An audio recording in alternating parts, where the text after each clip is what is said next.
us a little bit more about what we learn after the vehicle has returned and we're able to check out the vehicle.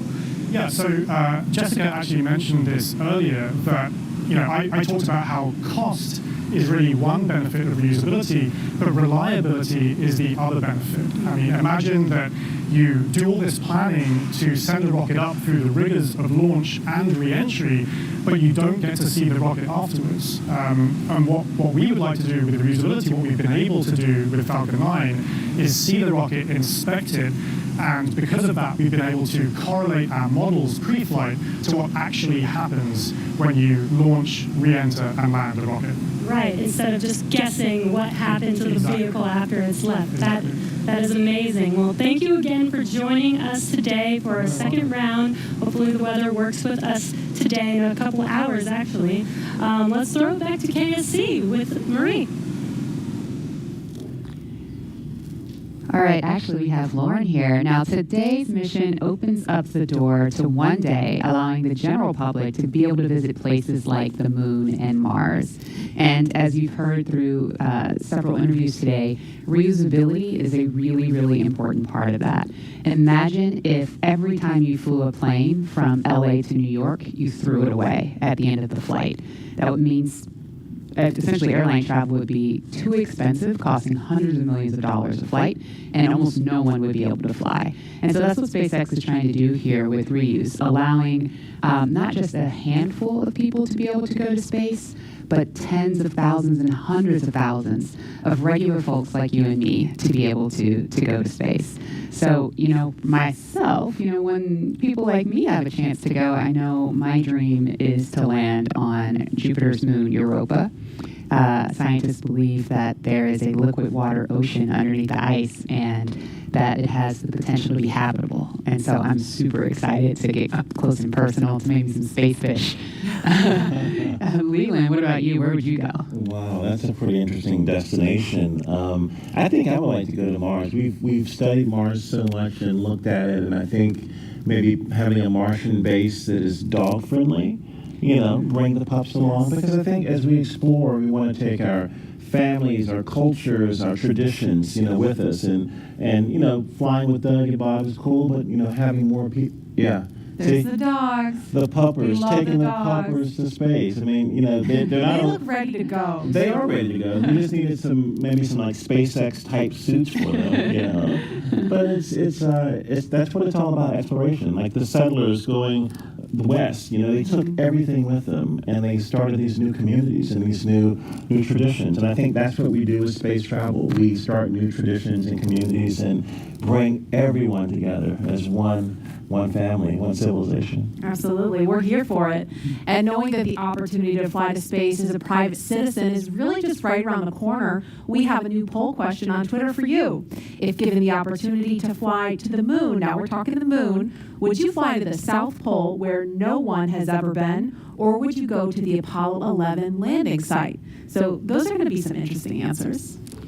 And while there is not a ton of cargo on today's mission, Dragon is carrying two very special payloads, aside from Bob and Doug, of course. The first of those payloads is a series of custom art pieces entitled Humankind by Los Angeles artist Tristan Eaton. These indestructible, double-sided paintings made from gold, brass, and aluminum celebrate how far humanity has come, as well as how far we still have to go. It includes a beautiful homage to the Saturn V rocket, as well as a nod to Bob and Doug's current ride to space. And you can find more images and information about these pieces on SpaceX's social channels. Next, in the spirit of inspiring the next generation of explorers, we wanted to celebrate the class of 2020, from kindergarten all the way to graduate school. So SpaceX and NASA invited students from around the world to submit their photo to fly on America's first human spaceflight in nearly a decade. Each graduate's photo was used to create a mosaic image of our beautiful planet Earth, which we printed, and it's now being flown aboard Bob and Doug's flight on the Crew Dragon spacecraft. We received nearly 100,000 photos. That's a ton, so thank you, and congratulations, graduates. Yeah, I've got a couple of family members and friends who submitted their photos, so they're super excited about seeing their faces go to space in that beautiful mosaic. That was really cool. And again, that's what it's all about, everyone coming together with their experiences and bringing them forward to space. And I think regular people flying to space, SpaceX is going to be flying, non-government people, non-military people, but people that have a desire to explore and do new things and traditions off planet, as we say sometimes. Yeah, all this time since we've had the International Space Station, it's been government astronauts performing the research because you're the only ones we've been able to send, right? But we've had some tourists, though. We've had people that paid their way on a Soyuz rocket. Sure. Go. But it's really the Billionaire Boys Club. That's what Pharrell talks about with, it's going to cost so much money to go to space, and I think that price point will come down as we make this more amenable for everyday people. Absolutely. And eventually being able to fly artists and musicians and poets, people can tell the story of what they've seen out there in a way that really connects to the soul of people down on Earth, so they feel inspired to go. Exactly. Now, following today's mission, we will be one step closer to a future where we can all have that opportunity to gain the orbital perspective and explore new worlds. In just over an hour from now, Bob and Doug will be the first people to launch on an American vehicle in almost a decade. And for the SpaceX team, if I can try to speak for all of us, which is impossible, but I will say it has been an absolute honor to have the opportunity today to have this stage to show the world what we've poured our hearts into over the years with our partners at NASA. And it's just deeply humbling to know that the agency and that Bob and Doug have entrusted us with this critical mission. The responsibility that's on our shoulders is huge, and we're just so grateful to be here today. Absolutely, and I know that our NASA teams really share in that sentiment. We heard from just a handful of them earlier when Bob and Doug were riding out to the launch pad. But there's so many people that we're probably never going to see or hear from on the public stage, but that have poured their hearts and souls, as you said, into this mission. All the engineers up late hours checking, double checking, triple checking everything to troubleshoot and solve problems and get us to this point. So it's just really awesome that we've made it to this point. When you think about legacy, Katherine Johnson, who helped get John Glenn to space, her daughters are watching right now. Mm-hmm. And that legacy going forward to the future of space travel is powerful. Wow. And we heard from two icons of science and exploration on Wednesday, and we couldn't resist sharing these shout-outs with you one more time. Wow, we're making history again. The NASA program. I am there with you guys in spirit. Bob, Doug, good luck. I know you'll be fine. I'll be watching, and we got everything crossed, arms, legs. I'm tied in a knot. Can't wait for you to get back safely. This is the first time a U.S.-built rocket has taken people into space in 9 years.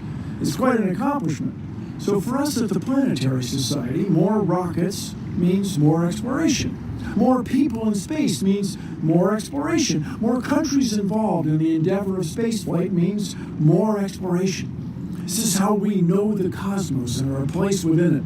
So congratulations, SpaceX. Here's wishing your team, and the crew especially, a safe journey and the joy of discovery. Let's go. So great to hear from William Shatner and Bill Nye, two very recognizable faces following along on the mission. Yeah. And we want to go over to Dan and Jesse in Hawthorne, where we are now just 1 hour and 18 minutes from launch. Dan, Jesse? Hey, thanks, Murray. Yeah, 1 hour, 18 minutes. I think we're tying ourselves in knots, just like Captain Kirk. We're really hoping the weather cooperates. In about 20 minutes or so, we might clear, so we're getting hopeful. We're getting our hopes up. Yes. Very excited. Again, we're T-minus 1 hour and 18 minutes from launch, and the anticipation is real over here. Since Arriving at the spacecraft, Bob and Doug were helped by our closeout engineers to get into their seats, attach their suits to special umbilicals that provide breathing air, pressurized nitrox, and a communications link to Dragon systems. They conducted leak checks, which were successful, and communications checks with the Corps here in Hawthorne, which is the person who will speak to them directly throughout the mission, as well as the launch director in Florida. This is where they are checking their comm path through both ground stations and the tracking and data relay satellites that we'll use to talk to the crew the entire way to the station. And after all of those suit leak checks were successful, the closeout team was able to get out of the Dragon capsule and seal up that hatch, which also got its own leak check and was confirmed successful. At this point, the closeout team is out of the pad. They're away from the BDA, the blast danger area, and weather operators are about to kick off their final checks on wind speeds at the pad, which are going to be used during the final go, no go for launch. So we're all keeping eyes on the weather right now. Before we get to that final go, no go, all the various teams, both NASA and SpaceX, are going to do internal go polls, just making sure conditions are right with Falcon 9, the Dragon, the crew, the range, and the space station before the final go is given. So let's check back in with the man over in Houston, Gary, for a status and the team supporting the space station for their readiness for launch. Thanks, Dan. The team here in Mission Control Houston remains go for launch. We're also very hopeful about that weather. All systems on board the station that are required to be healthy for this mission are continuing to look good. Chris Cassidy is wrapping up his workday, and we'll be watching Bob and Doug launch here in just under an hour. So station power and communication systems are normal. Computers and networks used for monitoring Dragon's approach have been checked out, and the cabins and the station cabin's atmosphere and pressure are as expected and ready to welcome 2 new crew members aboard. Mission Control will be closely monitoring Bob and Doug's flight and checking off milestones for most of the flight. And this very same team will be coming back tomorrow to be ready when Dragon gets in range of the International Space Station and we begin integrated operations and prepare for Dragon's docking. So I'll send it back. International Space Station team here is ready for launch. Go Falcon 9, go Dragon, and Godspeed to Bob and Doug. All right, thanks, Gary. If you are just now joining us, you picked a really good time. We're just a little over an hour to launch. And welcome to our coverage for the mission known as Demonstration Mission 2 or Demo 2. Liftoff time still holding for 3:22 p.m. Eastern. Tracking no issues with Falcon 9 or Dragon. Everything good with the range so far. We're just really keeping an eye on that weather. Over the last 3 hours, our crew members, Doug Hurley and Bob Benkin, donned their SpaceX suits in the historic crew quarters suit-up room. After that, they walked out of crew quarters just as every astronaut to fly from space from this port has done since Apollo 7. And then they were transported over to the pad where the crew members entered the SpaceX Crew Dragon spacecraft that we're looking in live. Today is a historic launch. It will be the first time a commercially built spacecraft will launch people into orbit, and the first time the U.S. has sent people to the space station from American soil since 2011 with the retirement of the Space Shuttle program. Over the next hour, we will conduct a series of polls to get ready for launch, have Bob and Doug arm the launch escape system, and begin fueling Falcon 9. Launch is set for 3:22 p.m. Eastern. This will include a 12-minute flight to orbit and then a 19-hour flight to dock with the International Space Station tomorrow morning. And today's mission is the culmination of years of work between teams at SpaceX and NASA. Demo 2 is going to be an end-to-end flight test starting with this launch today, going on to dock with the space station tomorrow, and then splashing down at the end of their mission. And this is going to be the final test for NASA to certify SpaceX for regular crew flights to the space station. We've been hearing a little bit from the crew on board Dragon, which you can see on your right screen. They are currently strapped into their seats and already through communications and leak checks. They're able to follow all the milestones still ahead on those display panels just above them, getting insight into all Dragon and Falcon 9 systems as we proceed towards launch. So at T-minus 1 hour and 13 minutes, let's check in with John I for a status update on the vehicles. What's the update, John? Thanks, Jesse. Well, not much to add to what Dan and Jesse just brought up. We've had a smooth countdown this afternoon. SpaceX team is working no issues as the pace begins to pick up here in the last 70 minutes. On Falcon 9, we did get the team on console. Earlier, you heard the comm checks between the responsible engineers and the crew. The engineers will be making calls on ascent for the crew's benefit, so they want to make sure that they could hear them before we go. The propulsion checkouts of the first and second stages are beginning right now. We're watching them begin to go through the process, opening valves. That check will go for about another 10 minutes. And that'll be our last one until propellant loading. Now the team will assess readiness for launch with a final go-no-go poll at T-minus 45 minutes, and that'll be followed by propellant loading starting at T-minus 35 minutes. Now earlier today, Dragon operators also performed a series of checkouts of Dragon's flight systems. The spacecraft is also currently go for launch. Our NASA crew, astronauts Doug Hurley and Bob Behnken, are currently inside Dragon. The hatch is closed. The SpaceX ground crew has left the tower. The next major event for Dragon is retracted, the crew access arm that you can see currently alongside the capsule. That'll happen somewhere between T-minus 45 and T-minus 42 minutes. Now the range is currently clear for launch from historic Pad 39A. The worldwide network of ground stations and the tracking and data relay satellites are ready to support Dragon as it heads into orbit. The weather, that's the one concern. We will get a weather brief at T-minus 1 hour, so just under 12 minutes from now. Currently, the ground and upper altitude winds are go, so that's one thing that we can check as green.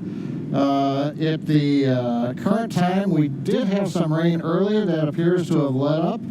But we are red on conditions for both the electric field at surface levels, lightning, and cumulus clouds. There is a expectation that a forecast that will be coming up at about T-minus 1 hour also may give us clearance of those conditions. So everything is focusing now on the weather brief at T-minus 1 hours.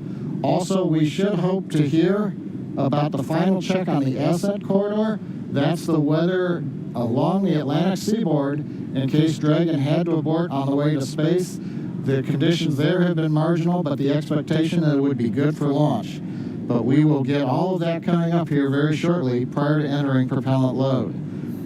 Now today we are aiming for a launch at 3:22:45 p.m. Eastern Daylight Saving Time, or 19 hours, 22 minutes, 45 seconds universal time. Once we begin loading propellant, there's no opportunity to change T0. So once propellant is loading, we're committed, and we'll get one chance at it today. But currently at T-minus 1 hour, 10 minutes, and 30 seconds, everything except the weather is go for launch.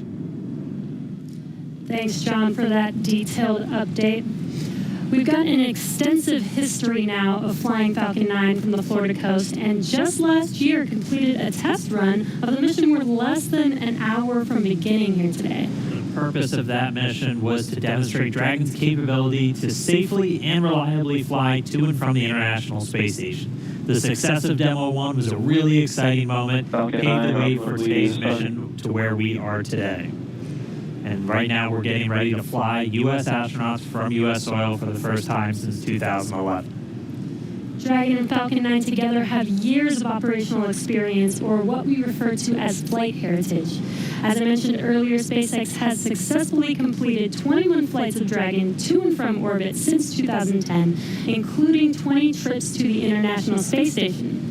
Not only have we conducted thousands of hours of testing, we've also enhanced and added a number of safety features to Dragon. Much of what was learned with the cargo Dragon was leveraged in the design of this new vehicle. It's fully autonomous, which means it can basically fly itself, but also features that full manual override capability just in case of emergency.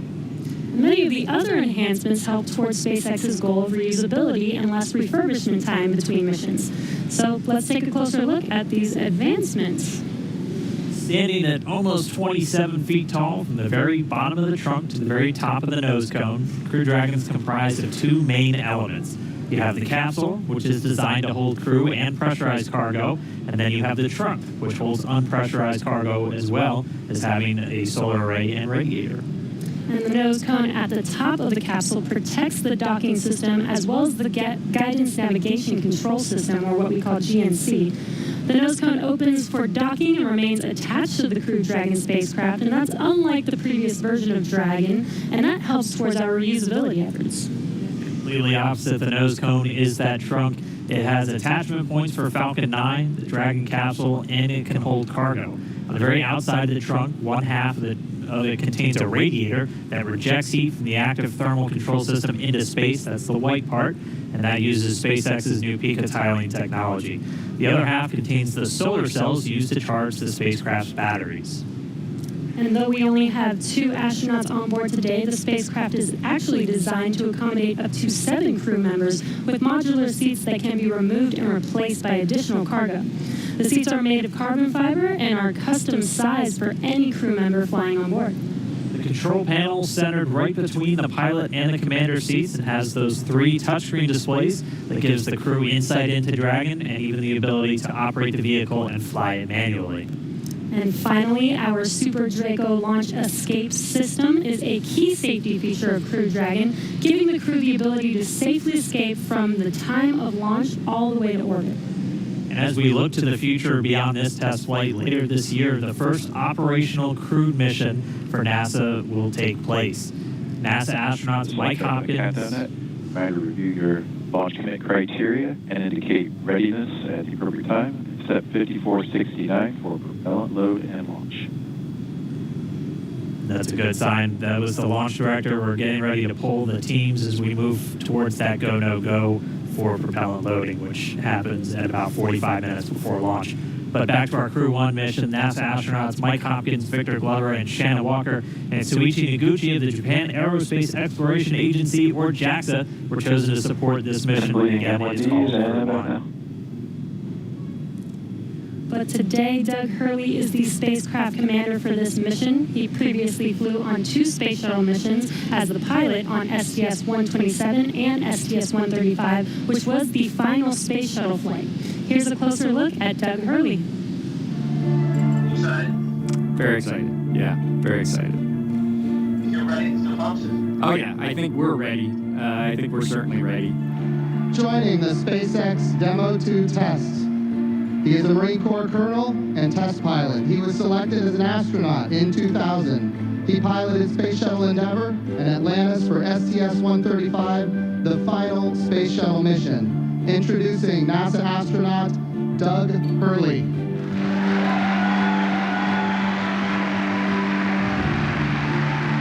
It's a life-changing process in so many ways to fly into space. It's just overwhelming in some respects. Just the sensations, the rumbling, the shaking, the acceleration. My name is Doug Hurley, and I'm the spacecraft commander for the Demo 2 mission to the International Space Station.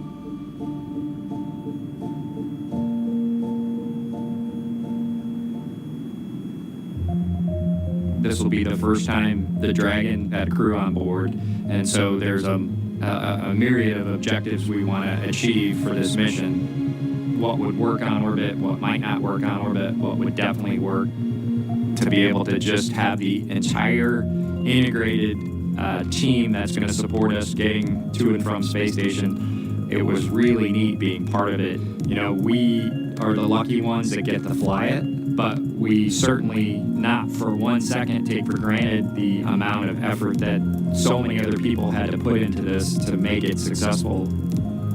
For Doug personally, he's worked so hard, I mean, through his entire life, to get to where we are right now. As a test pilot, this would be the dream to fly any vehicle. So it makes me so happy to see that he gets to be part of this mission, the spacecraft commander. I'm just glad to see his hard work and his dreams come true for that. It's been a long road in a lot of ways for not only us, but certainly for all the folks that work in the commercial crew program, as well as SpaceX in our case, just working to get to this point.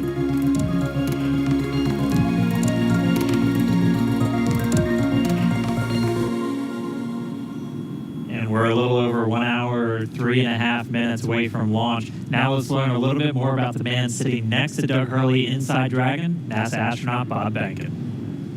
My career at NASA has kind of spanned a couple of decades at this point. I arrived with the class of 2000, went through the training program, primarily focused on the Space Shuttle and the International Space Station, learning those systems. Having launched a couple times on vehicles, you know, the second time was definitely different than the first time.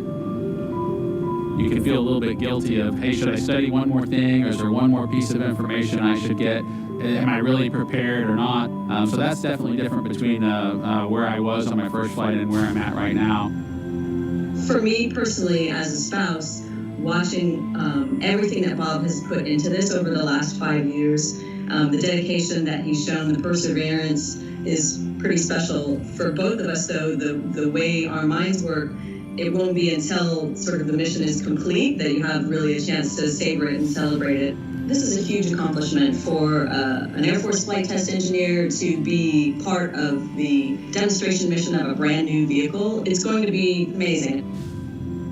Without a partner that has that same appreciation, I think it can be challenging for some folks. There's a lot of work and a lot of time that takes away from family that that my spouse appreciates, and I love her for that. On a deeply personal level, I'm really excited that my son is going to get a chance to see me launch into space. Being an astronaut has been a little bit of an abstraction thing for him because he's seen me do it in old videos, but he hasn't seen me do it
Stage separation, Dragon had to abort into the ocean. The conditions there are acceptable. There has not been lightning lately. The weather, winds are good, light rain. It is go, but NASA is going to continue to watch those conditions. T-minus 45 minutes and counting. Reminder on hold and launch escape protocol. For non-urgent no-go conditions, brief the CE or LD, and they will approve aborting the launch auto sequence and proceed to launch abort. For urgent issues affecting the safety of the operation, operators shall call hold on the countdown net.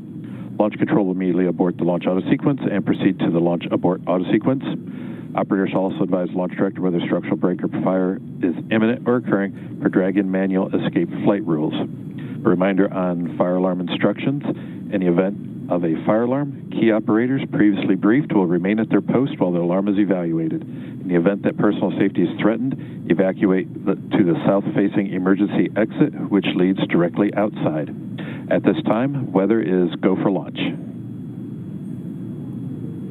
You can see on the screen, we're inside T-minus 44 minutes, 5 seconds. Crew access arm retracting away. Begun. SpaceX launch director is given the final brief to the crew.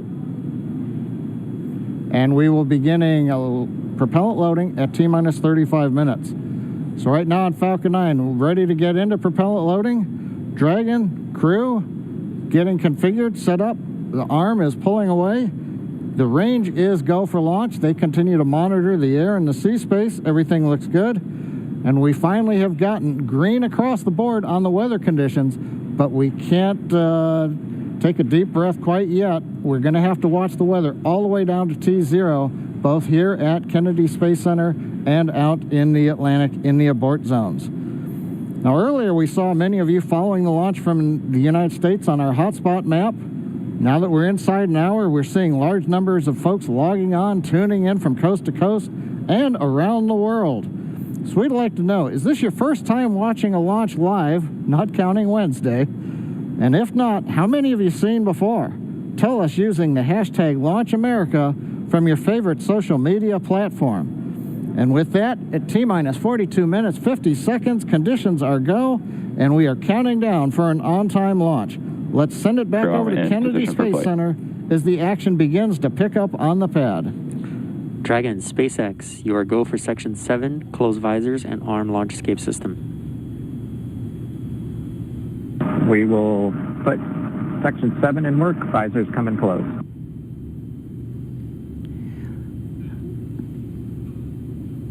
All right, the countdown clock is continuing to tick. My heart is continuing to beat 5 million beats a second.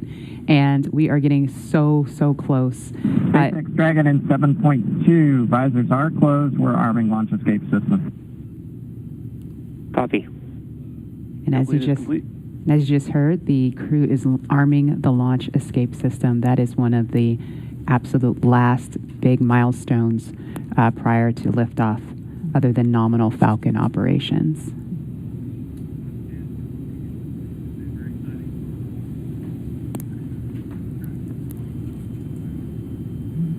So just a minute ago, we saw the crew access arm retract, and obviously we just heard on the comms, Bob and Doug getting ready to arm the launch escape system, and so that is something that protects them all the way to orbit. So when fueling starts at about T-minus 35 minutes, so just over 6 minutes from now, they will have the capability to abort, to separate from Falcon 9 either on the pad or even after liftoff.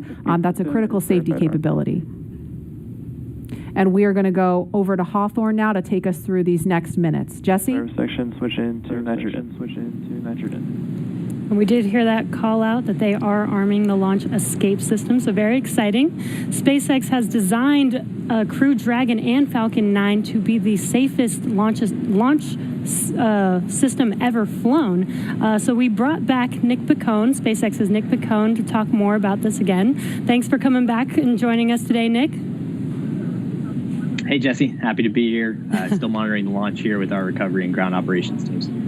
Awesome. And Nick was our mission manager for our in-flight abort test earlier this year and now works on the Starlink team.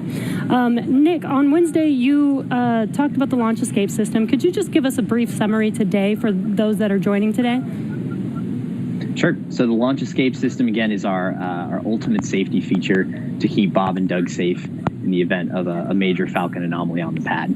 The system is designed to automatically fire if either vehicle detects a dangerous condition developing. And if that happens, Dragon will use its 8 Super Draco engines to push the capsule off and away to a safe distance away from this Falcon. This capability is absolutely critical. It's what keeps the crew safe, and we're now active and armed on the pad with it protecting the crew. And as you mentioned, the launch escape system allows the Dragon to separate and get away from the vehicle. I believe it goes into the ocean. What happens after it lands safely in the ocean? Correct. So for most of our failure modes, the successful end state is Dragon deploying parachutes, splashing down safely in the ocean. But since a launch escape can happen while the vehicle's on the pad or anywhere in flight up through orbit, it could be splashing down right off the coast of Cape Canaveral. It could be splashing down thousands of miles away in the North Atlantic. If that happens, to make sure we can get to Bob and Doug as quickly as possible, the Space Force's 45th Space Wing, Task Force 45, has pararescue teams staged and ready all around the world, ready to drop in and rescue Bob and Doug as soon as possible. And you mentioned that the launch escape system will keep them safe all the way up to orbit. What other options are there after Dragon is in orbit? Sure. So if for any reason we're unable to dock to the International Space Station, we have several pre-planned return trajectories, which will bring the capsule down to a splashdown point close to shore, where NASA and SpaceX recovery forces will be waiting to recover them. It'll look like an otherwise totally normal recovery operation, except for the early end of mission. This operation is something we're doing with one of 2 identical crew recovery ships. We do that because the landing sites, we want to maintain as much flexibility as possible. There could be changing weather conditions that bring down one site and leave the other one up. So we have those 2 identical ships, one in the Atlantic, one in the Gulf of Mexico. And our space operations team can redirect the spacecraft to go to whichever site is the safest option for the crew at that time. And with the vehicle, in almost any scenario, it sounds like the vehicle will land into the ocean. And it may look like a gentle landing into the ocean, but it's a pretty dynamic event happening. And you mentioned there are teams that are ready to go and rescue the vehicle and the astronauts on board. How do you prepare for something like that, especially with so many different scenarios that could happen?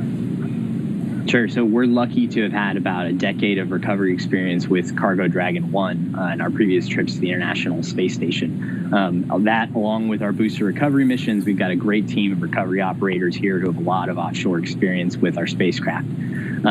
The system, though, that we took that experience, we built up a new crew recovery ship, 2 identical crew recovery ships, I should say, which have a lot of those lessons learned baked into the design of that ship and the operations. These new ships have complete medical facilities, an operational helipad, and redundant communications, power, and propulsion to make sure they're robust and ready for anything we encounter offshore. We've also done tons of training exercises with SpaceX team, the NASA team, and the rescue forces I mentioned earlier, practicing capsule recovery, emergency scenarios where we have to get the crew out of the capsule while they're still in the water, as well as those helicopter evacuations, taking off and landing from the pad many times so that we make sure the team is ready to do that.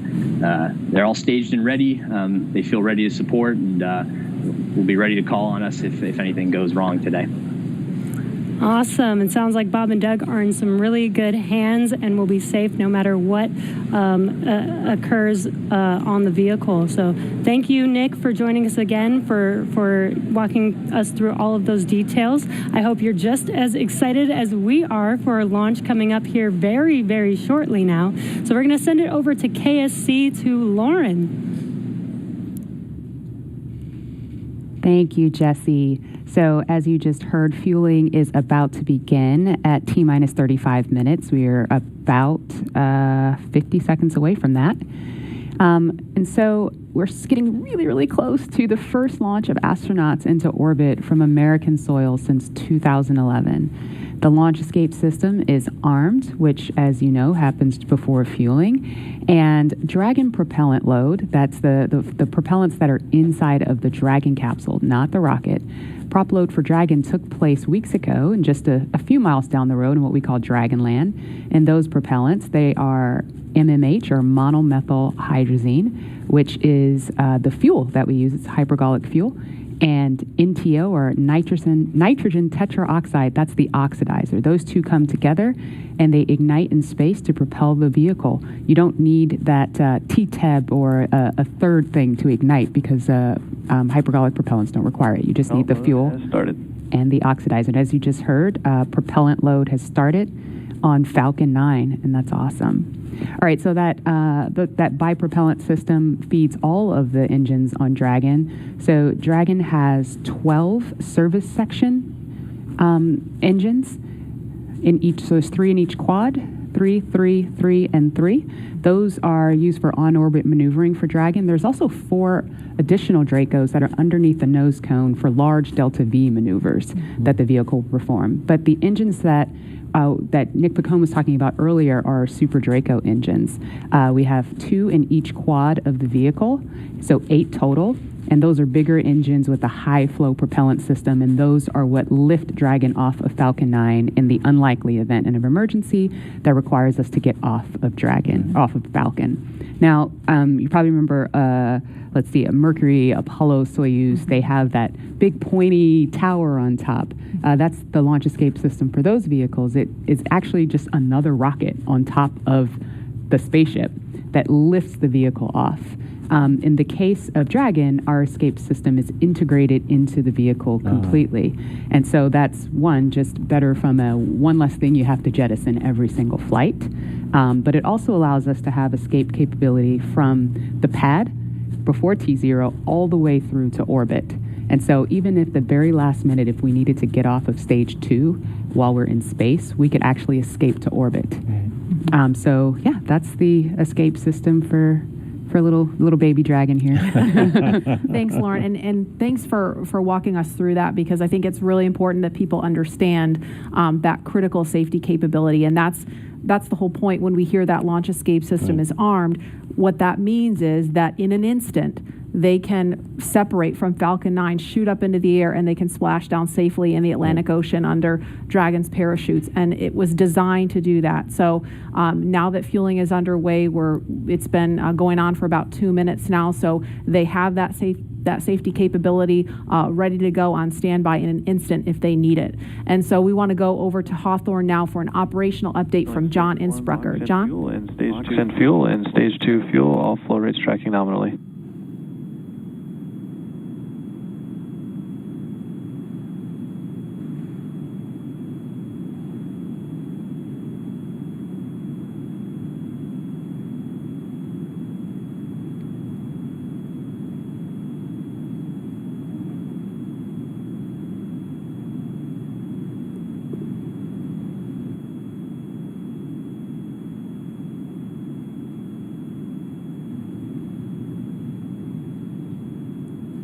We're T-minus 32 minutes, counting down these final minutes. Everything's still looking good for Falcon 9 and Dragon for an on-time launch.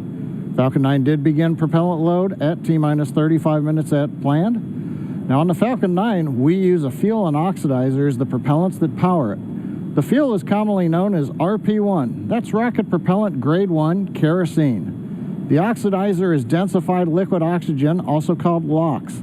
Densified means it is kept much colder than typical for launch vehicles. This allows for more oxidizer to be loaded into the first and second stages. Now with the fuel and oxidizer on hand, we need an ignition source to complete that fire triangle, as we call it.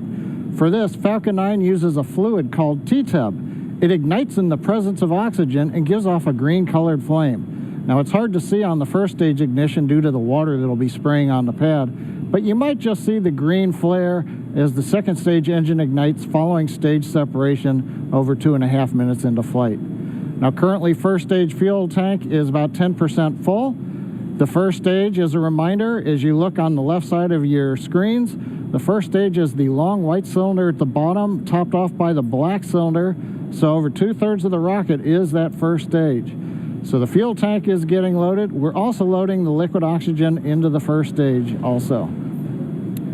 The second stage, which is the top 1/3 between the Dragon and the black cylinder, that's the white second stage. That is being loaded with fuel right now.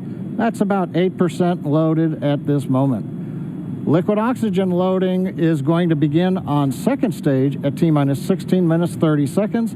Liquid oxygen loading will continue on both stages all the way down to the last few minutes of the count.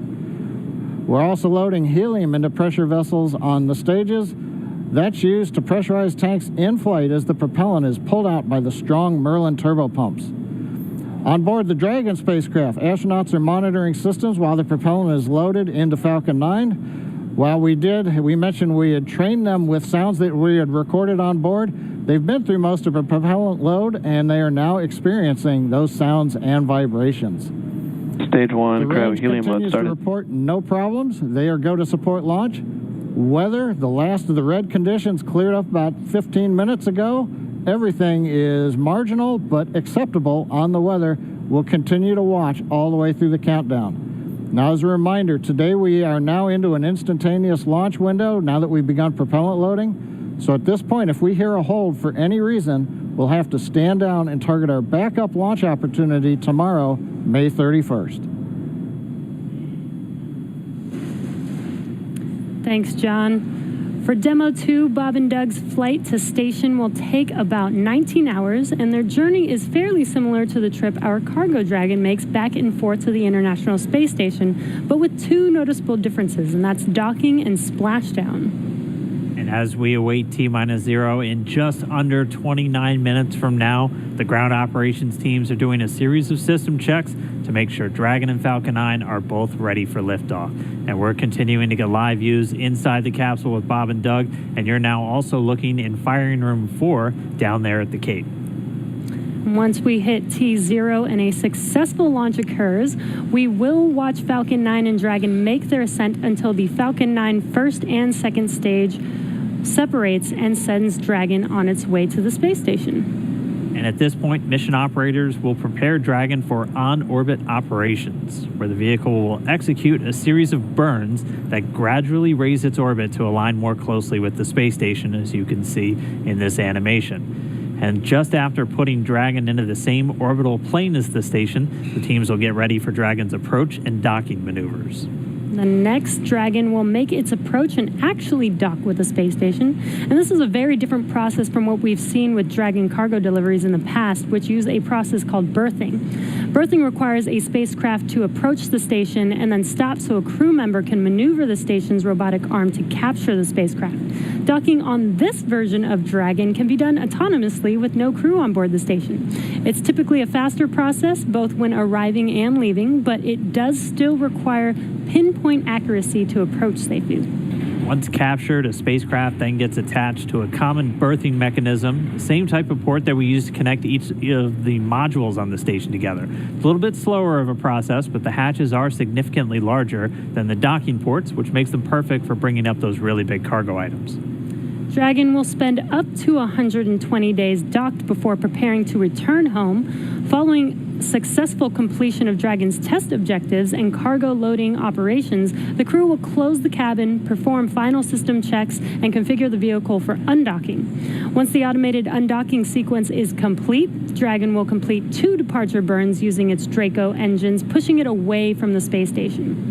And then next up on the trip, deorbit entry and landing, or splashdown, which is going to cover all the operations following that final departure maneuver. It's going to include events like the trunk separation, closing of the nose cone, a deorbit burn, and then eventually as they get into the atmosphere, the deployment of the drogue and the main parachutes, and all of that ends with splashdown right off the Florida coast. At that point, teams from SpaceX will move in with their recovery ship, grab the capsule out of the water, and work to get Bob and Doug out of Dragon after a successful mission in space. So we are 26 minutes away from launch. Fueling of Falcon 9 is continuing. Let's check in one more time down with the team at Kennedy. Murray? All right, thanks, Dan. We are so pumped right now because things have cleared up and it looks like we might actually do this today. If you're just joining us, we are now 25 minutes, 46 seconds and counting from the first launch of astronauts to the International Space Station from U.S. soil in 9 years. This will mark the beginning of a new era where more people will be able to fly to space than ever before. And we want to share with you the results of a poll we asked a little earlier. If you could go to the moon, now it's not where the astronauts are going today, they're going to the space station, but if you could go to the moon, would you rather visit the South Pole where no one has been before or the Apollo 11 landing site? And it was a pretty even split. We had 46% of you say you would go to the moon's South Pole, and 54% of you would go to the Apollo 11 landing site. I kind of side with the Apollo 11 landing site because I'm a history buff and I want to see where Neil Armstrong and Buzz Aldrin set foot. So I don't know. What do you guys think? Lauren, which place would you go? I'm with you on that one. And I would love to go see that flag there and those footsteps, those footprints there. Still be there, right? There's no window there. Should still be there. Leland, how about you? I think I'm with both of you because it's just like, the meatball, the classic. Yeah. Going to the classic spot, and that's where all of it started. That's where all that inspiration came, even though I was an antenna engineer not seeing it. But besides that, that's history. And hopefully maybe it wouldn't have to be one or the other. That's true. Exactly. Yeah. I mean, yeah, we're going to learn more from going where we've never been before. Exactly. And so we need to go to the South Pole too. Yeah. And we are thrilled to see all of you following along online. Thank you for answering our poll. And we're going to go over to Tahira, who's been monitoring all the action with less than 25 minutes to go. Tahira, I'm sure things are heating up online. Hey, Marie, I mean, you're completely right. Now that we have that go for launch, people are on the edge of their seat right now waiting on this historic moment to take flight. As you can see, photos are still coming in of just everyone around the country showing their excitement for this launch. And it's really been a touching thing to see how everyone's kept this excitement going from Wednesday's first attempt. So we just took a look at numbers, and we are now over 3 million people tuning in for this historic launch. And so for me personally, I just want to wish Bob and Doug the best of luck. This will be my own first time watching humans lift off to space from the United States, and it's just going to be a super emotional moment. For that, Marie, back to you at Kennedy for these last minutes before launch. All right, thanks, Tahira. And Leland, we got 23 minutes and some change to go. What do you think Bob and Doug are feeling right now? I think, they're very calm, cool, and collected as test pilots, but I think they're thinking about what are the steps that I have to take if a malfunction or something happens. And so the nominal stuff is all kind of automated, but if something happens where they have to intervene with those touch screens, that's what they're thinking. Mm-hmm. And we're just inside 23 minutes now. So on Wednesday, we were 5 minutes further in the countdown when we heard that call to scrub, and the weather was still very touch and go at this point on Wednesday. But today, it at least for right now, I don't want to jinx it. I'm afraid to even say it out loud, but it looks better today. Yeah, and it feels like I'm feeling it a lot more than I did on Wednesday. Right. And, speaking of Bob and Doug and them being really calm and cool and collected, haven't had the opportunity to be in meetings with them and to watch them train. I have to say, and to all of my friends who work with them every single day, the feedback is always just what great people they are. Right. Mm-hmm. And just how not just bright and sharp they are, but just good people. Right. And around the office, we often refer to them as the dads. Yeah. The dads? They're the dads. They're dads. They are dads. Okay. And we've met their families. And when you see people on that very personal level, it starts to mean so much. They are a part of our team. They're not a customer. They're our team. They're not a payload. They're our team. They're our family. And so we're just so excited to see the dads up there today. Yeah. Go dads. Yeah. All right, we're going to go send it over to Gary for an update from Houston. Gary? Hey, Marie, the space station team here is focused. All eyes are on the system checks that are happening across the board, and we're listening in as we close in on launch, and I can tell you that things are looking very good. Chris Cassidy will be watching from the International Space Station, right now flying over the Pacific Ocean. It's heading to cross right over the launch pad. We might even get some good views from the station. Hope to be capturing those. We'll have the launch view and the big screen up front, and everyone's excited to see our 2 crew members on their way to the International Space Station. But before we get to it, I just want to pass on good luck from the entire flight operations community here in Houston. It's always exciting to be doing something wholly new and history-making with station operations, and we can't wait to see our team members Bob and Doug in low Earth orbit and heading to the International Space Station. That's it from us here in Mission Control Houston. I'll send it back over to the team in Hawthorne for the latest happening there. John. T-minus 20 minutes, 30 seconds. We're Strong continuing the started. countdown. Everything is still looking good for launch of Falcon 9 and Dragon. 22 minutes, 45 seconds after the hour. Stage right 2 now on the RP1 right-hand load is complete. side, you can see a large white cloud coming off of the strongback. That is normal. As we get ready to load the second stage with liquid oxygen, we have to chill in the plumbing lines going up that strongback. And so as we relieve pressure, the moist, humid Florida air condenses around it, and that gives you the cloud. So that tells us that things are actually on schedule.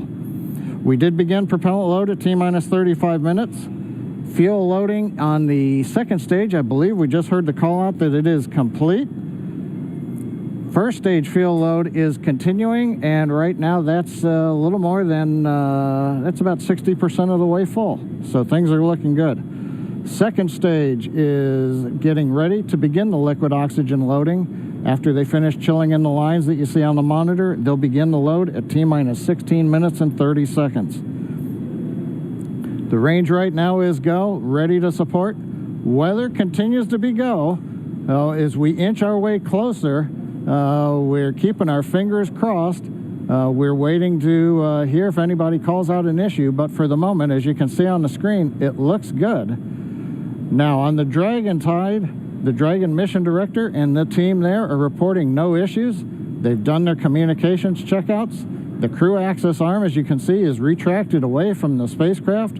The crew is strapped in and they are ready to go. Now, final instructions will be going to the crew at T-minus 10 minutes.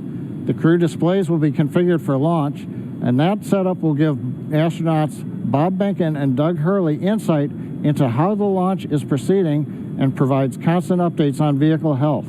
We've already heard the crew give their go, close their visors, and get ready for launch. For Dragon, it'll enter terminal count at T-minus 5 minutes. When it transitions to internal power, we'll hear continued callouts on the countdown net as we get close to 0 and to liftoff. But right now, at T-minus 18 minutes, 15 seconds, everything continues to be go for an on-time launch. So Dan, Jesse, things are looking pretty good. How are they doing over at your stand? Things are great from about 15 feet away from you, John, and honestly, things are looking pretty great down at the pad there. We're seeing a lot more blue in the sky. Green is the color we want when we're talking about weather, and that's where we're sitting right now. So we're continuing to count down. We are under 18 minutes away from liftoff. Again, it's an instantaneous liftoff it's going to be 12:22 and 45 seconds here on the West Coast, 3:22 and 45 seconds over on the East Coast there in Florida. Just a reminder, it's going to be about a 9-minute ride up to orbit for the Falcon 9 and Bob and Doug on board Dragon. It'll be a 2-stage flight, so we'll see the first stage fly until we hear MECO, or main engine cutoff, about 2.5 minutes into flight. After that, the second stage will take over and continue to power them the rest of the way. Second engine cutoff comes in just under 9 minutes at about 8 minutes and 44 seconds. Following that second stage completing its job, it'll continue to coast for about 3 minutes. It'll do a slight attitude adjustment and null out any rate, so make sure it's not in any kind of a spin before they do separation. So that's when the Dragon spacecraft will physically separate from the Falcon 9 vehicle, and Bob and Doug will be flying free. It's about a 19-hour ride if we launch today on time. So that means Bob and Doug will get on orbit. They'll have a number of burns, or those firings of those Draco thrusters that they'll do over Stage 2 LOX load started. We hear the LOX. The liquid oxygen load has now started on stage 2. But again, they're going to be doing a series of burns on the way uphill towards the International Space Station, 5 spread out over the first 16 hours or so of their flight until they get much closer and it's time for that approach and docking. And we are expecting that with an on-time launch to happen today. That'll be coming tomorrow in the afternoon. All right, now that we're under 16 minutes away, we have a special guest joining us. I'm going to toss it over to Jesse. We are T-minus 15 minutes and 45 seconds from liftoff of our second demonstration mission today, and we have the honor of having SpaceX's President and COO, Gwen Shotwell, join us. Thanks, Gwen, for coming out and taking a few minutes to chat with us. Thanks, Jesse. We know you've been on console. How's the countdown been going so far in there? Countdown is clean today, just like it was Wednesday. We did clear the weather hurdles sooner than we did on Wednesday. And the only thing we're watching right now is downrange weather and lightning at the staging location. Of course. But we will clear that hurdle at T-minus 7 minutes. Awesome. Great. Very exciting. Now I'm going to throw it back to 2012 because you were on console for Dragon when it was first making its way to the space station. How does that experience compare to today? Stage 2 locks is on the DPUs So and I was nervous then. I stopped getting nervous for launches. Today I'm nervous again. Super nervous. Stomach and throat. Understandable. No, it's a fantastic day today. I'm really excited. The team is pulled together. It's such a professional operation. And when I say team, by the way, I mean SpaceX and NASA. These folks have been working incredibly hard and have done a fantastic job. Yes, and we are all so excited. And we know that you have to get back inside of Mission Control, but is there anything that you wanted to say before liftoff to NASA and SpaceX? Well, I want to thank NASA, of course, for their generosity and their help with getting to this place. I want to thank all the SpaceXers who have come together to make this moment in history. And I want to thank Elon for hiring me. We thank Elon for hiring you as well. Thank you so much for joining us. We'll let you get back to Mission Control. And good luck with launch today. Thanks, Jesse. And Godspeed, Bob and Doug. Well, we are so excited. We are just a few minutes away from countdown. So we are going to turn it over to Dan and John for the final minutes in terminal count. Take it away, John. T-minus 13 minutes, 30 seconds, continuing to count down. We're continuing to load fuel onto the first stage. That should finish up in just about 6 minutes. Fuel is completely loaded on the second stage. That's closed out. And we are continuing to load liquid oxygen on both the first and second stage. The liquid oxygen load beginning on the second stage just about 3.5 minutes ago. We are also loading cryogenic helium into the storage vessels on the first and second stage, getting in the last little bits of helium when we keep it cryogenic, cold and liquefied. That gets us, just like we do with liquid oxygen, the maximum amount into the storage volume so that we can get the most performance out of the vehicle. Right now, we are in a fairly quiet state on the vehicle. Ground pumps continuing to put the propellant in to first and second stages. Next significant issue callouts that we're going to hear will probably be inside the T-minus 10 minutes when they talk to the crew. We'll listen for that. But at the moment, everything continuing to look good at T-minus 12 minutes and 20 seconds.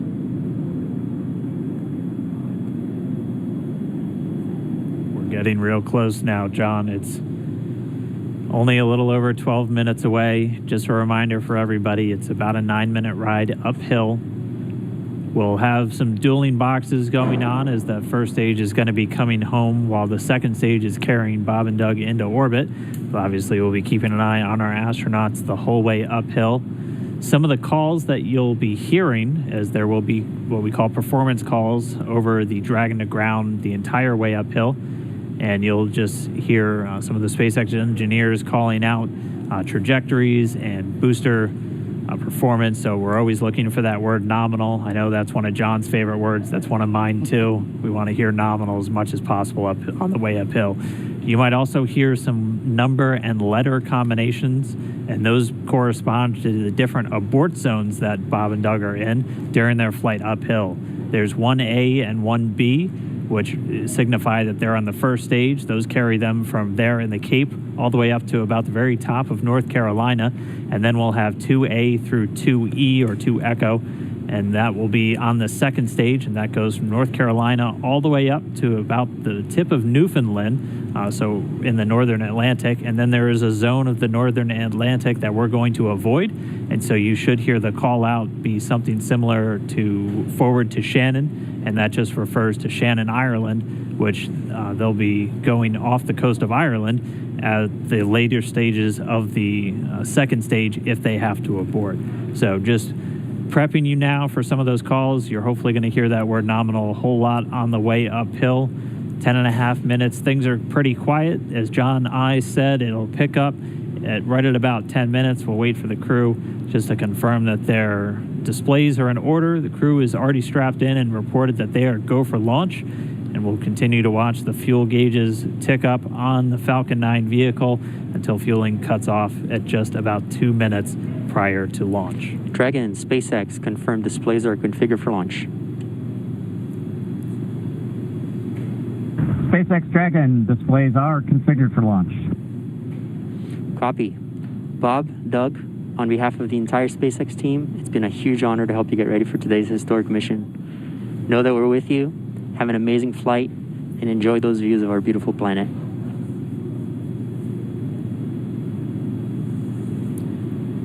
Thanks, Jay. It is absolutely our honor to be part of this huge effort to get the United States back in the launch business. We'll talk to you from orbit. Thank you. Copy all. Thanks for those words. The SpaceX Corps, so again, that voice that's going to be talking to Bob and Doug throughout their mission from right here in Hawthorne, just offering a few quick words. The crew did confirm their crew displays are configured for launch. We are coming up on 9 minutes and counting. We've gotten through T-minus 10 minute with the crew discussions. Activity is now going to switch over to Falcon 9. Our next major event comes at T-minus 7 minutes. We begin what we call engine chill. Pre-valves will open. Those currently separate propellants on the first stage from getting down to the Merlin engines.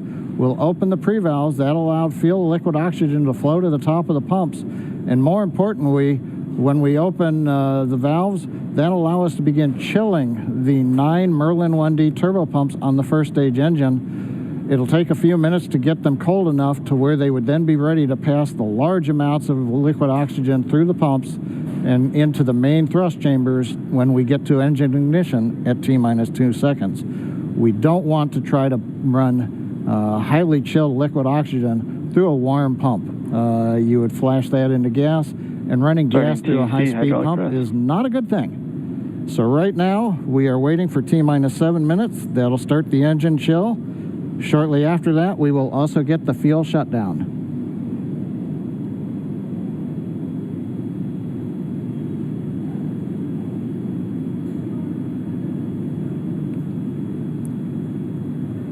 Listening to the SpaceX launch director in the background there. As I mentioned, at T-minus 7 minutes as we start the chill, we will also get into the final topping off of stage 1 fuel, and then the fuel load will complete.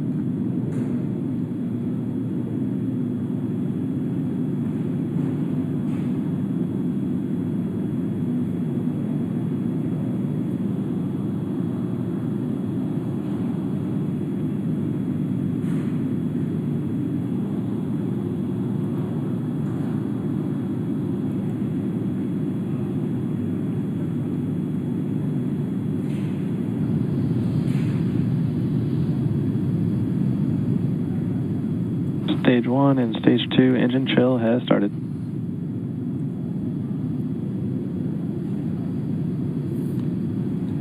We've heard the call out. Stage 1 engine chill has started. That's gone up to the crew so that they've got situational awareness. As I mentioned, the pre-valves are open. And now we are topping off First stage fuel, getting ready to finish the fuel load. Liquid oxygen load on first and second Engine stage hydraulics at pressure. will continue until the last 3 to 2 minutes of the countdown. We should hear that call out RP1 load complete coming up in about 6 minutes. Again, RP1 is just that densified kerosene or that rocket fuel that Falcon 9 is going to be used to power Bob and Doug to orbit today.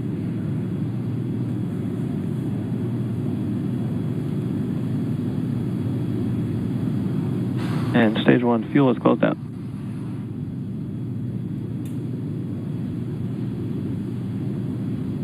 Right on time. That call out indicates that the fuel loading on the first stage is complete. Draining back the lines now, so first stage and second stage fuel are complete. Liquid oxygen loading is continuing on both stages. You can see on the view on the left side of the monitor the condensation, the cold gas wrapped around the stages as the tank skins are chilled by the densified liquid oxygen, picking up the humidity Falcon from the 9 Florida is air. line. It looks like at this moment we're a little more than 90% full on the oxidizer on the first stage, ticking up towards that 80% mark on the second stage. We'll be counting down all the way till about 2 or 3 minutes, as John and I just said, until everything is loaded Falcon in 9 Falcon heaters 9. closing out. And then we will be go for launch. Dragon has transitioned to configure for terminal count. Vehicle tanks pressing for strongback retract.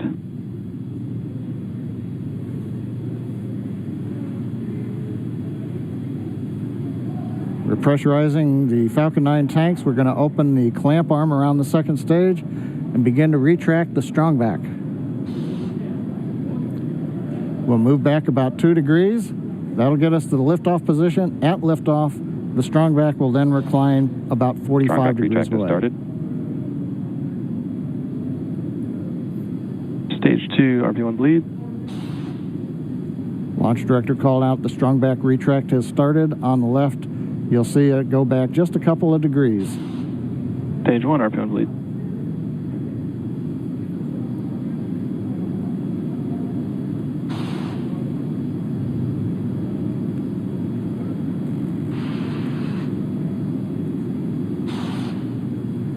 We are just 4 minutes away from liftoff. Again, at this moment, Bob and Doug are really just laser focused on those displays. They have insight directly into Dragon and the Falcon 9. They're able to see where their fuel loading is at, how everything's progressing down with the count. AFTS final setup started.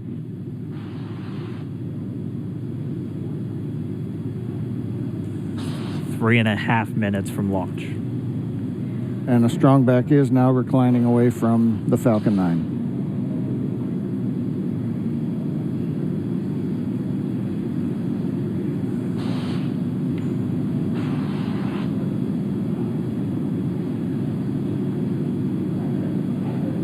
MVAC igniter purges.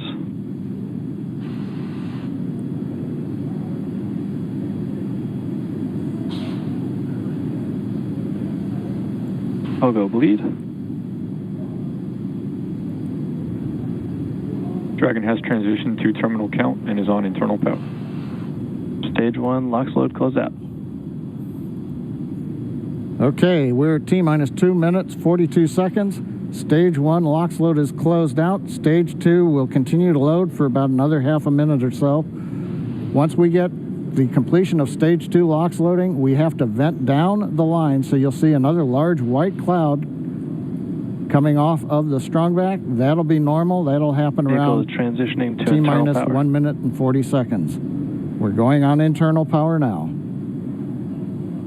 Just a few seconds away from the Stage 2 LOX load being complete.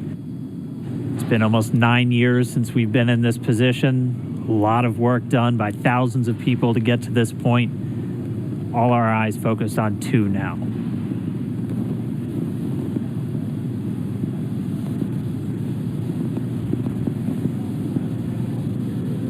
Stage 2 LOX load is closed out. Propellant fills are complete. Dragon is in auto idle. Stage 2 LOX load complete. All fuel, all oxidizer on Falcon 9. 1 minute 34 seconds to go till launch. Ground gas closeouts is starting.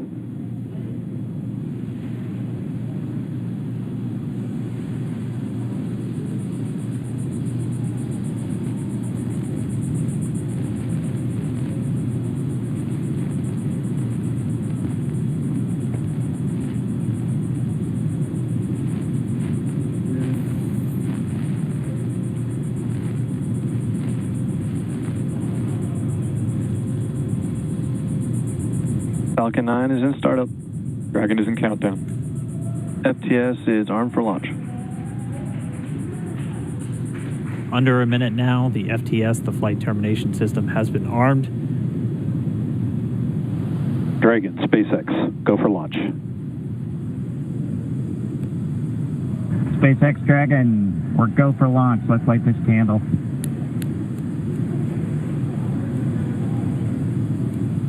T-minus 30 seconds.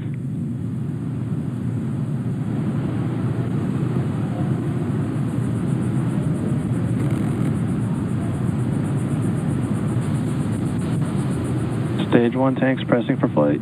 T-minus 15 seconds. 10, 9, 8, 7, 6, 5, 4, 3, 2, 1. 0. Ignition. Liftoff of the Falcon 9 and Crew Dragon. Go NASA. Go SpaceX. Godspeed, Bob and Doug. America has launched. And so rises a new era of American spaceflight, and with it the ambitions of a new generation continuing the dream. 20 seconds into flight, stage 1 propulsion is nominal.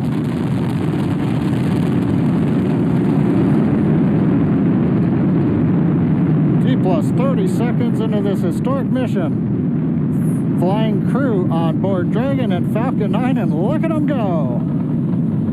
Falcon power telemetry nominal.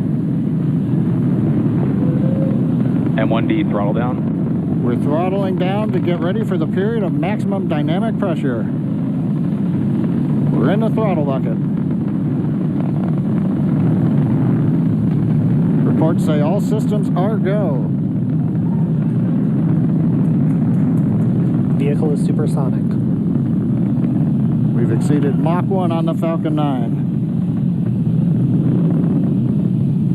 M1D throttle up. We're throttling back up to full power as we're through max Q. Copy, 1 Bravo. And we heard that 1 Bravo call out. That's just the second abort zone that they're in. They'll continue to be on this until the first stage has done its job and they switch over to the second. At this point, Bob and Doug pulling about 2.3 Gs, 2.3 times the Earth's gravity, already moving at over 1,500 miles per hour. We've heard the call out for MVAC engine chill. That's getting the MVAC engine ready to light. That'll come at about 2:44 into flight. Right now, everything continuing to look good. Next major event coming up is going to be the triple. We'll have main engine cutoff of the 9 first stage engines, stage separation, and then ignition of the second stage engine to continue to carry astronauts into orbit. Coming up in about 20 seconds. M1D throttle down.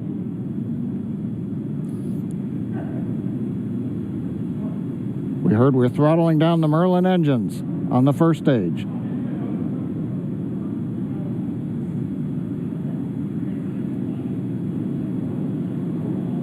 And we have Miko. Miko. 2 Alpha.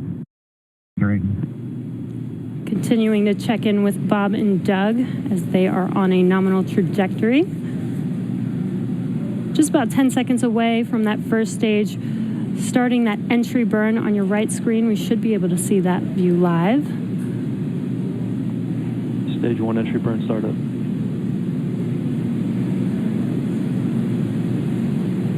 And there is that entry burn beginning. This burn lasts about 36 seconds long. Stage 2 FTS is saved.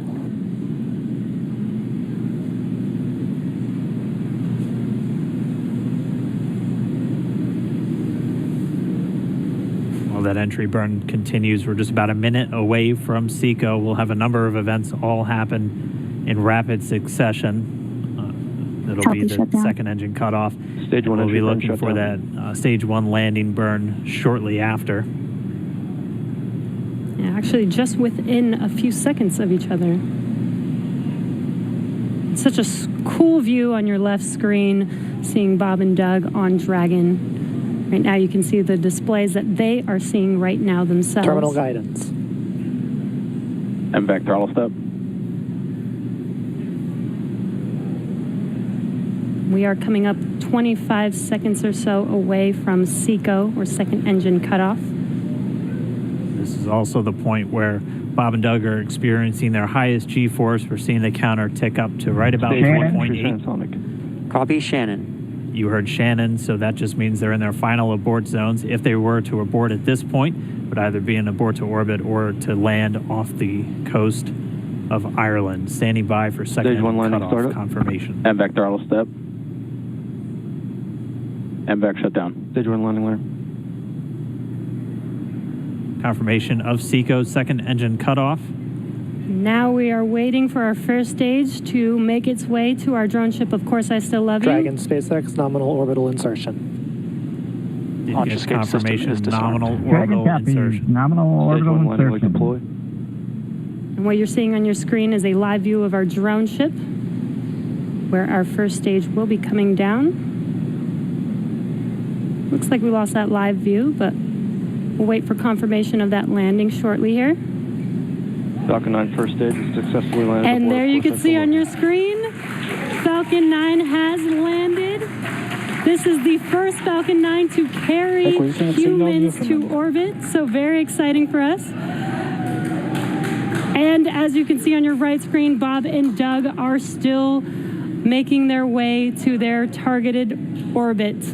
M1D to recovery 1. So exciting today. M1D to FRC on recovery 1. And it's right at about 12 minutes when Dragon will separate. Looks like we saw a 0G indicator floating around there. I know Bob and Doug owe us a little bit about what exactly that is that they brought up with them.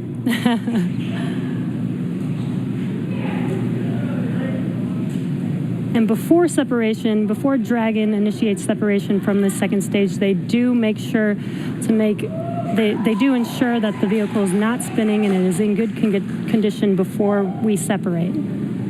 That's right. The upper stage does small attitude maneuver using some cold gas thrusters built into the rocket body itself. Exactly. So we do expect that separation to occur in about a minute from now, but they do wait until they have full confirmation that it is ready to separate. Such cool views. I cannot get over this view that we are seeing right now. Bob and Doug on the right screen, inside of Crew Dragon, out in space. Yeah, already 200 kilometers over planet Earth, or a little over 124 miles, traveling in excess of 2,700 meters, 27,000 meters per second, or about 16,000 miles per hour.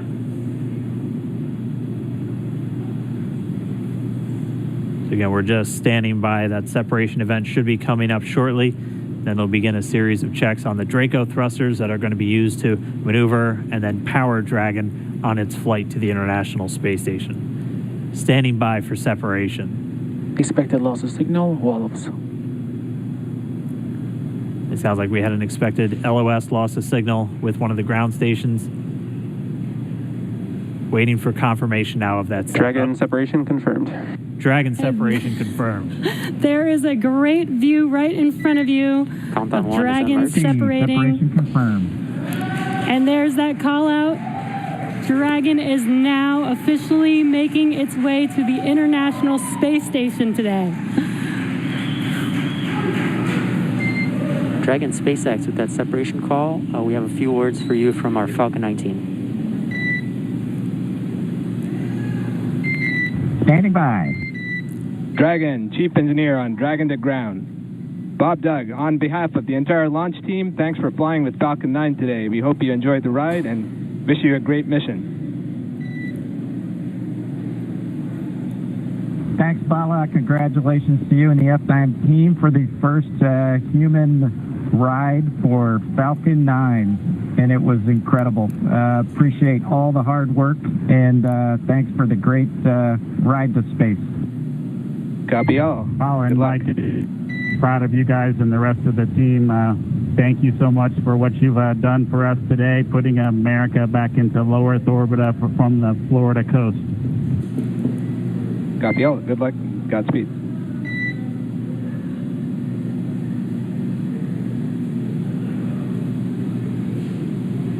All right, so Bob and Doug are in and Dragon space. SpaceX, we confirm nominal ECLS activation and service section Draco checkouts. Nose cone deploys in progress. Copy all. We're monitoring.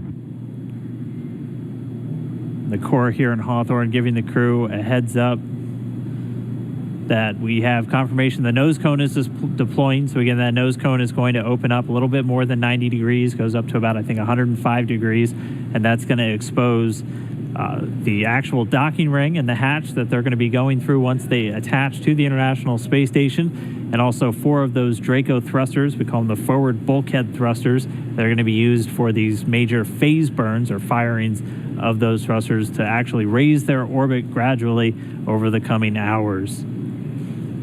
Also heard good activation of the ECLS, that's the Environmental Control and Life Support System. That's everything controlling their atmosphere, just keeping Dragon a nice, safe, habitable environment where they're going to be living for the next 19 hours until they arrive at the space station. Right, exactly. And Falcon 9's job may be done for today, but the mission is not over. Crew Dragon's job is not done. As you can see, Bob and Doug are still inside Crew Dragon, making their way. It will be a 19-hour trip to the International Space Station before they dock tomorrow morning.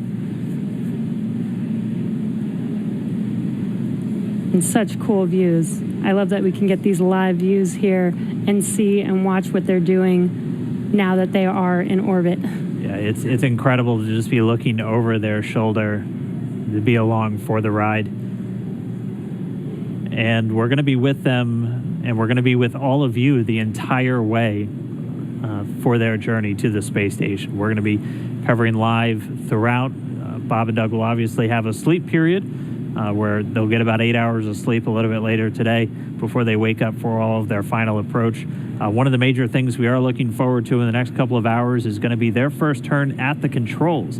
So they're actually going to be using those touchscreen displays to take control and manually pilot Dragon. We'll walk you through what that's going to look like, and assuming we have some good ground station coverage, we'll be able to get views from right inside Dragon, looking over their shoulder as they manipulate the controls at the display. But I mean, we had a smooth ride uphill, both stages of the Falcon 9 doing their job, placing Bob and Doug into orbit. I mean, this is a day, this is a historical day. This is us kicking off that new era of space flight that we've all been talking about and longing for since the Space Shuttle program came to an end in 2011. Yes. And the weather cooperated. Yes, second time's a charm.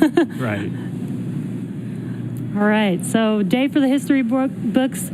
As you can see, we have lost some live signal there, but the mission still continues, and we're going to send it over to KSC to continue broadcasting live with you. Loss of signal, Newfoundland. Yeah, Jesse and Dan, we are just in awe over here. When I woke up this morning and looked at the weather forecast, I was like, man, we're going to be back here on Sunday, but we did it, and the room cleared out. Everybody